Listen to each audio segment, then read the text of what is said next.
I hate army painting. Just thinking about painting the same model over and over again makes me wanna eat cadmium paint. But I'm so balls deep into this mess, so let's just finish this. Today we are testing a method that's been proven to be fun and effective. But of course, there is a twist. Not only are we gonna use Slapchop, we'll make it double. But before that, I didn't even buy the miniatures yet. So let's go shopping! This shit. I'm out. I'll take it when you are done. You have some balls showing yourself here. You should be back in my basement, man. I'll never go back, and I'll have my revenge. How did you get so strong? I've been huffing glue the entire time. Have it your way. Round 1. Fight!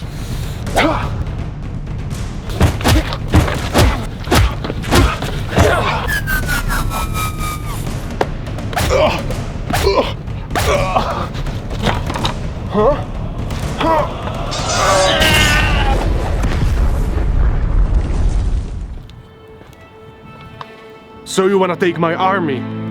Think, Sprue boy, think! Who are you even gonna play with? I will play with you, Zumi. What? Psych!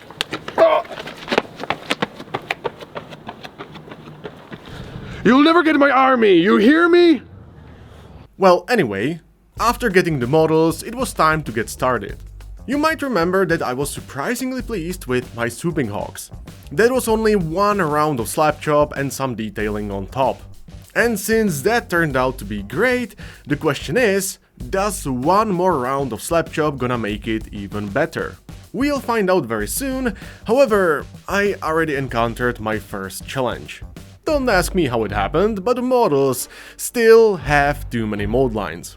In fact, it's so bad, it's not a matter of removing them all, but leaving acceptable amount of them.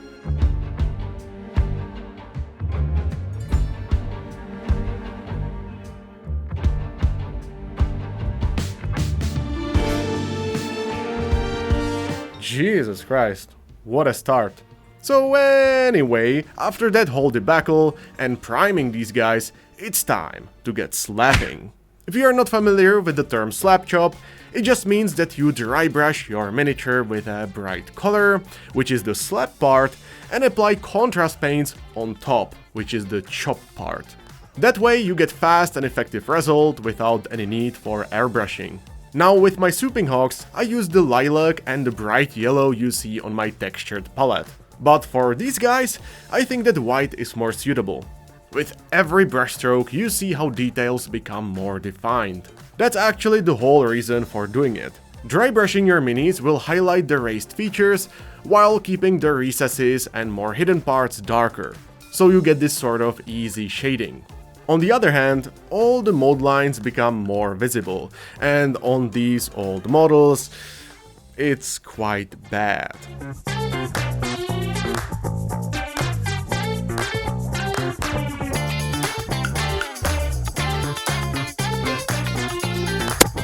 Another bad thing that might happen is that you damage your models. Since dry brushing requires pressure, and pressure might bend the plastic, accidents happen. After overcoming the second test of my patience, it was time to chop. This part is all about taking contrast paints and spreading that shit, like Valrak spreads Warhammer rumors. This is the secret sauce that makes Games Workshop millions and gives regular painters unlimited power. The reason why contrast paints work so well in this instance is twofold. First of all, it reduces all that dusty, chalky finish caused by dry brushing. Even if you are the best dry brusher in the world, at most you can just mitigate it, but never fully eliminate. And of course, the second reason is that it makes recesses even darker, while keeping the exposed parts brighter. Sometimes you gotta guide the paint whenever it pulls in the wrong spot. Either poke it with your brush or spank it so it knows its place. Also notice that I started with brighter colors. You see, with this method, it's always easier to make something darker. So if I spread the brighter colors too much, it's not a problem to darken them further. But if you started with darker colors already and had some spillage, congratulations, you done fucked up. It's also the reason to apply this white contrast paint before touching anything else. By the way, isn't it weird how they sell this as a white contrast paint? I mean, it doesn't make anything white, it just shades it gray. Oh well.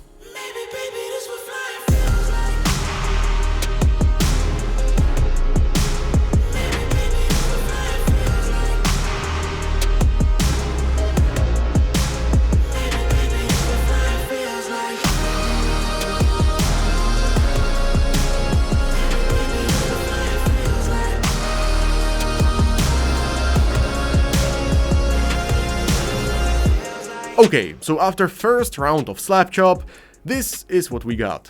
If I was optimizing for speed, I would be okay with this. But on this channel, that's not what we do, goddammit! At this point we could either start refining just like we did with the Souping Hogs, or we can go for number 2. I mean, round 2. Which way, Western man? Oh wait, what's the title of this video again? Ah, right.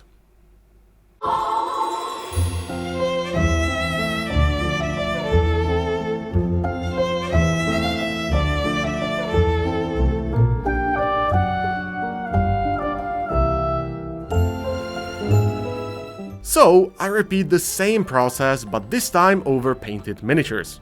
And there is really something to be said about dry brushing something that's been painted. Just imagine taking one of your finished models and dry brushing white paint on top. Yeah, it's pants-shittingly scary. But I pushed through this aversion because A, these are not fully finished, and B, they are just gaming models. But if I had to do this over a model like this, then suddenly eating cadmium paint doesn't seem like that bad of an idea. And how convenient, I can show you this model. It's one of my recent works, and I really like how it came out. And the full process for this mini is on my Patreon. So if you wanna know how I did anything you see here and you wanna level up your painting, check the link in the description.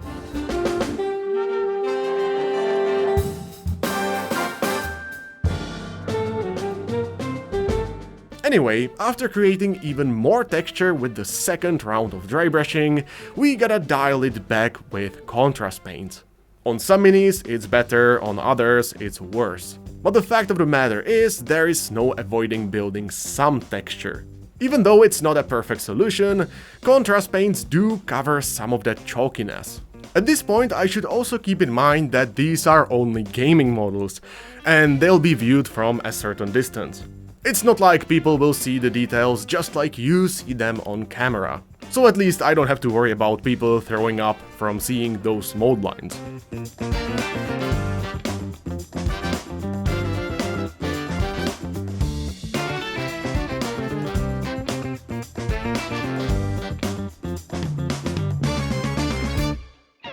So, I gotta say, I am not feeling too hot about these guys. I definitely preferred how Slapchop worked for the Souping Hogs, rather than this. At this point I'm gonna add some detailing like the lenses and the gemstones, and that's either gonna save it, or put them straight into trash.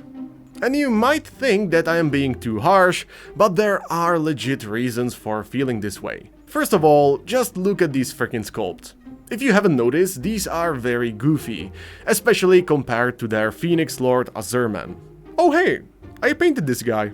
In the past I already mentioned that I started Craftworld Army, in part because of their wrench refresh. But these models are from 2006. Compared to the newer models, these look like they are riding a short bus. Basically every other infantry I painted for this series had something to offer. Even the Wraith Guard, where I used a dipping can, ended up looking pretty neat.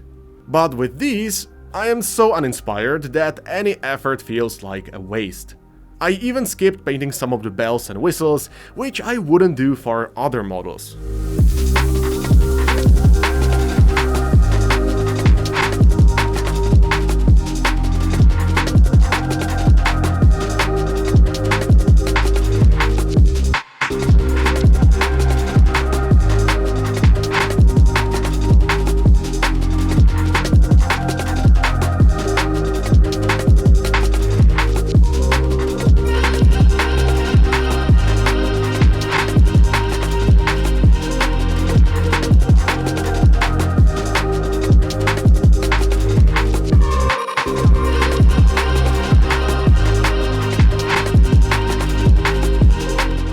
process did help, but I am still stuck with these goofy ass sculpts. I would say that after the adjustments this is barely okay. But back to our original question. Does a second round of Slapchop make it better? Comparing these two results, the answer is not clear. I think dry brushing more made some parts less patchy, and adding more contrast paints made the recesses even darker and more defined, but the difference is not dramatic. So if round 2 helped, even ever so slightly, you won't be surprised by what I'm about to do next. Now, you might have noticed that throughout this video I've been painting 10 miniatures, and that's no accident. You see, when I said that we are gonna do double Slapchop, I lied. We're gonna do triple Slapchop. So the 5 miniatures which haven't been adjusted just yet will serve us as our test subjects, while the ones which are now finished, well, they will serve us as our baseline and we can compare the two groups.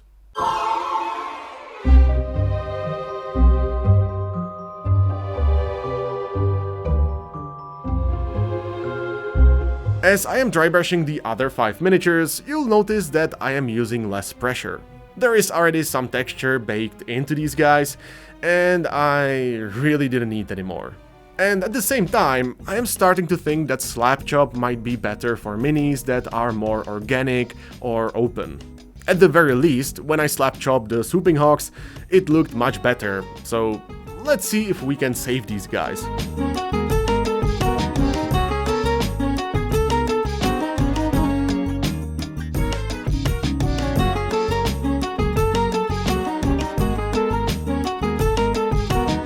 The approach with contrast paints is slightly different as well. This time around I thinned down some of them, so the highlights are more visible. And hopefully, it means I won't have to add more highlights later.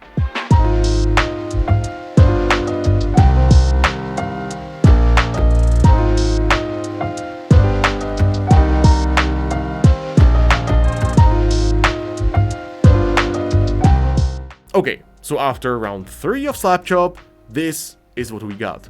And while I would say that the helmets are a bit better, the rest is pretty much the same. Without any additional highlights or corrections, there really isn't that much of a difference. So we can safely conclude that doing more than 2 rounds of Slapchop is completely pointless. Unless...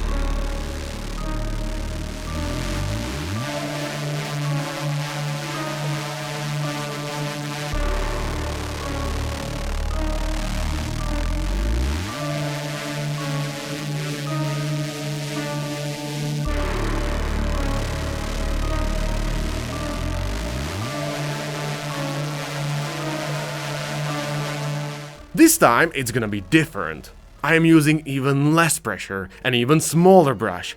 I'll be slapping, I'll be chopping, and even if the improvement is small, I'm gonna make it happen.